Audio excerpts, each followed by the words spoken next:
everybody, I'm Jada with Impact Defense. When you're scrolling through your Facebook feed or any other social media, do you ever see those quick self-defense tips that could save your life? I have.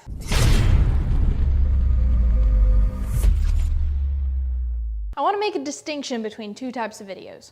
One type of video is a legitimate instructional, based by professionals that give you real ways to defend yourself.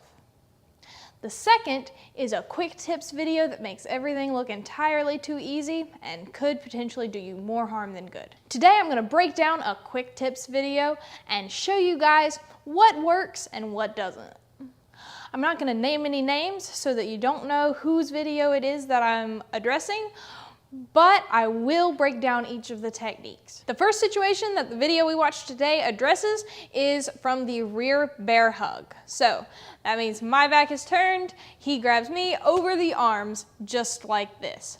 Now what they show to do is off of the person behind me having a wide base. All they do in the video is they crouch down and they go for the sciatic nerve right here. She pinches and tries to use that to be able to stand up, turn around, and hit him in the face. Now what it looked like on the video was this. Boom. As simple as that. Makes everything look easy, right? Well, what we're going to do now is I'm going to show you what actually happens if I try to use this. Now, one thing I want to address is if someone is attacking you, they're likely on adrenaline. So their adrenaline is up, so they're not going to feel nearly as much as what Brian is going to feel, okay? So this is off of him feeling more than whoever would be actually attacking you would feel. So this should be more effective on him than it would an actual attacker.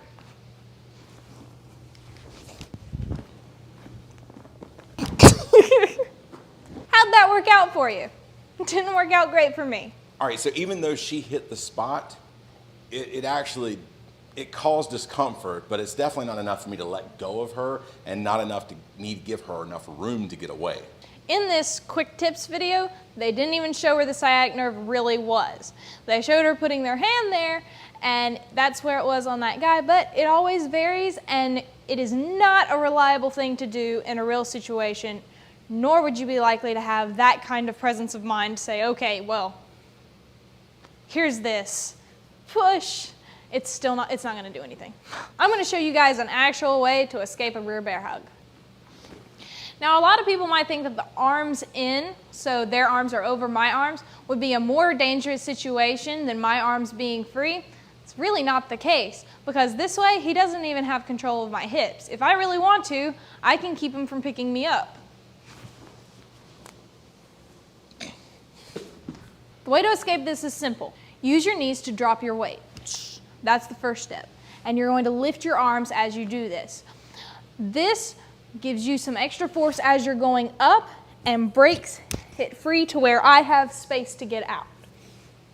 So all you're doing, quick movement, arms up, knees down. Not to the floor, just down. Like this.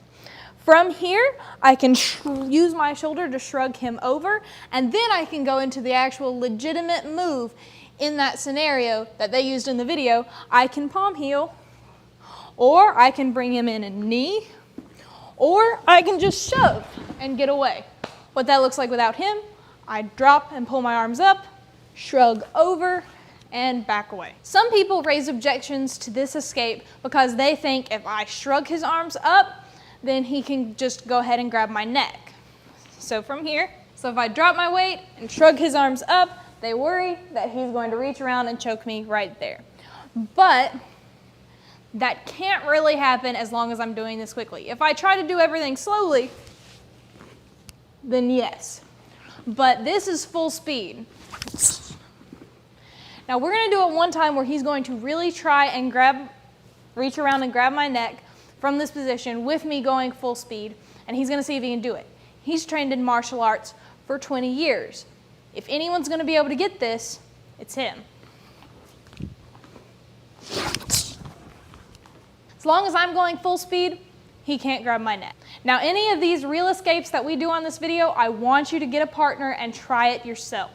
The next clip is someone trying to control you by grabbing the back of your neck. At least in the last tip, they had a real strike. In this one, they just do a pressure point. In this video, it shows her pushing here, she grabs here, and pulls, and he just goes flailing that way, and she walks away free. Let's try it. That was me pushing in hard and really trying, and it did nothing. First thing I want to note is that not all pressure points work on everyone. And even those they do work on, odds are it's not going to be debilitating pain. So for an actual escape to this, we're going to go back to a move that they actually used in the first video called the palm heel. I'm striking with this part of my palm. So when he grabs me, instead of pushing a pressure point and hoping that it works, I'm going to actually grab his arm and keep it right here, because as long as his arm is here, it's not punching me. He still has that one free, but so do I.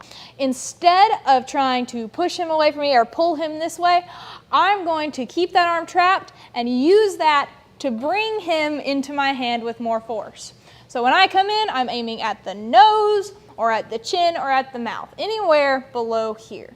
If I am at his forehead, it's not going to do much. So from this situation, we're here, he grabs, I'm going to strike, I can pull him in for a knee, and then I'm likely to be able to get away. Palm healing to the face and to the nose can cause his eyes to water and make it harder for him to see, and if it's harder for him to see, it's harder for him to get to me. It's important to note that when you strike, strike multiple times and strike until you're sure that you can get away. For this next one, it's going to be when you're walking and someone walks by and grabs you. From here, she reached over and went for this pressure point right here, dug her thumb in, and he went crouching down because of the debilitating pain of the pressure point. From here, she went into a groin kick. So here, bringing her foot up. So if I actually try this and go for the pressure point first,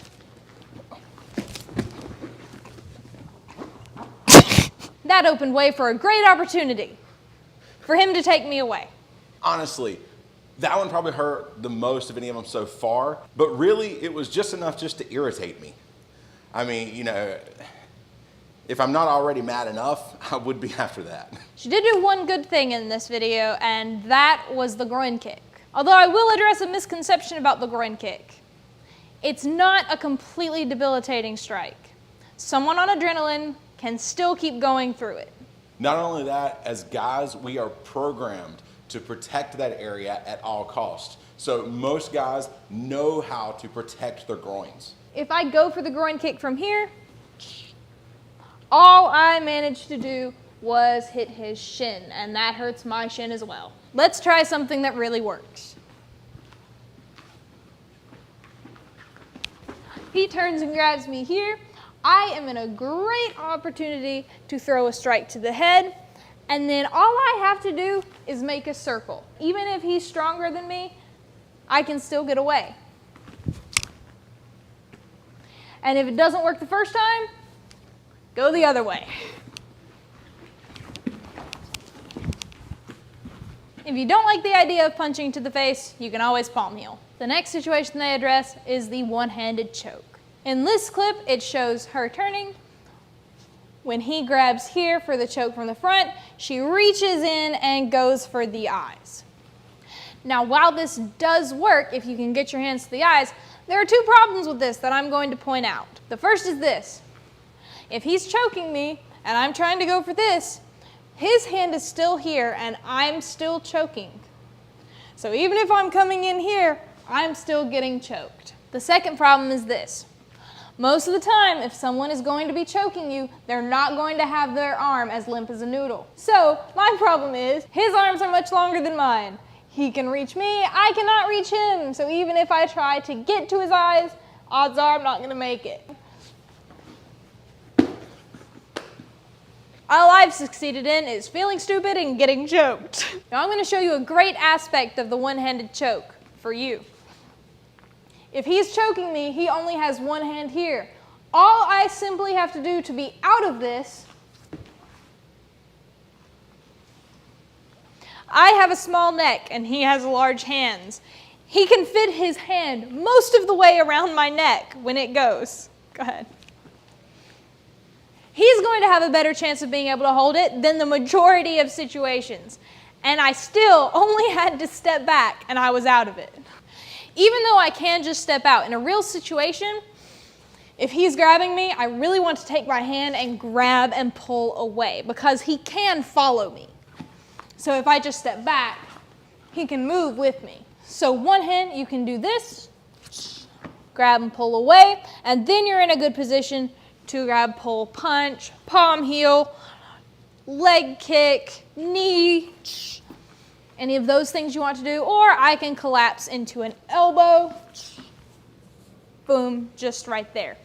All these great different strikes that I can use that are actually really effective. The next technique is a super easy way called the windmill, and it is exactly what it sounds like. All you're doing is taking your arm, reaching it over. Now that, you can do it one way where you go over and his arm is just gone, or you can windmill and I can have his arm trapped right here in between here and go for strikes. All simple but super effective ways to get out of the two-handed choke from the front.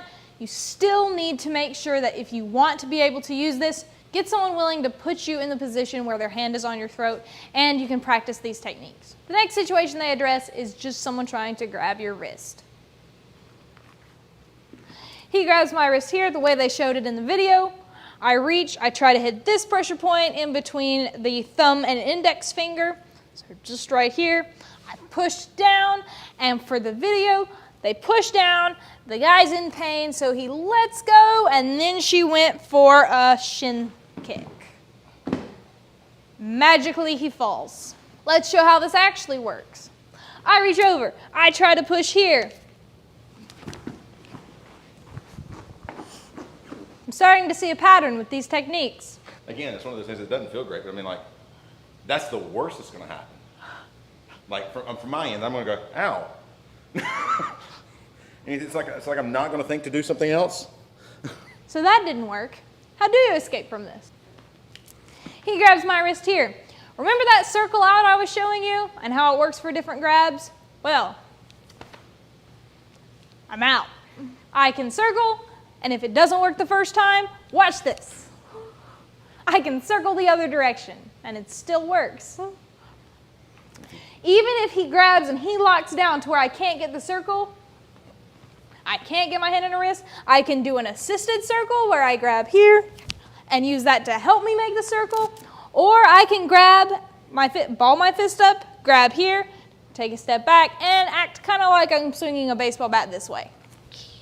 That's how you would get out of a situation where you don't really have to hurt the person. So if it's not that serious of a situation, that's one way you can escape from that. If it is a more serious situation and he's grabbing me trying to pull me somewhere, I make it out. I can use that to bring me back for a punch. Because anytime I'm pulling this way, it's setting me up to have more power behind my strike. And as I said, always throw multiple strikes until you're sure you can get away. I like to add a foot stomp to this, so if I'm really going to try and get away, I can step on his foot here and yank. And then I can come into strikes, and he's held right here because I'm stepping on his foot. Our next situation is off of him trying to reach in and grab me in a bear hug from the front.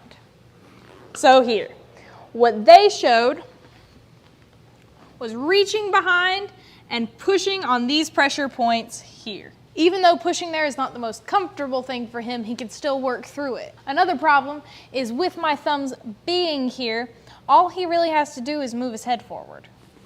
And my grip is broken because there isn't a great point to brace. Your thumbs just come right off. So she pressed on these lymph nodes back here, which can cause pain. So if he's coming in, I reach forward, try and keep him away, pushing on those lymph nodes here. So now we're gonna really try it and see what happens if you really do try this.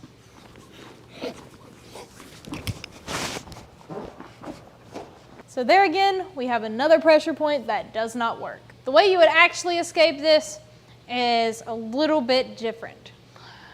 So if I turn here and he tries to come in, instead of reaching in and trying to go for the pressure points, I can use this arm and base out. So if I'm here, I've got my hips away and my arm in, using my elbow to control him. So even if he's pushing in, I'm still based out and able to keep him at bay. So what you're gonna do is when you have this, he's moving forward, so he's actually going to bring himself right into your first strike. That's the elbow. So here, boom, I can elbow, elbow, elbow, and get away. We've got a strike called the elbow. So here, women especially have really sharp elbows, and if you hit with this spot right here, you can cause a lot of damage. So if he's coming towards me, I can generally get this arm out and get off an elbow just like that. Now with the sharp part of my elbow, if I hit hard enough on the forehead, it can open a little wound right there that will bleed a lot into their eyes. If there's something in his eyes, he can't see me, and I'm more likely to be able to get away. This method of escaping is a lot easier to learn and use effectively than the one on the video we're describing. Thank you guys so much for watching. I just want you to remember that we're not just trying to make fun of people. We are doing this so that we can educate you guys and help you guys stay safe and not try to use something that will just cause you more harm than good. If you're interested in everyday carry self-defense force multiplier tools, you can look at some of our other videos and the links in the descriptions. Also, we have an online self-defense course, so if you haven't checked that out, go ahead and check that out on our page. Thank you guys, and see you in the next video.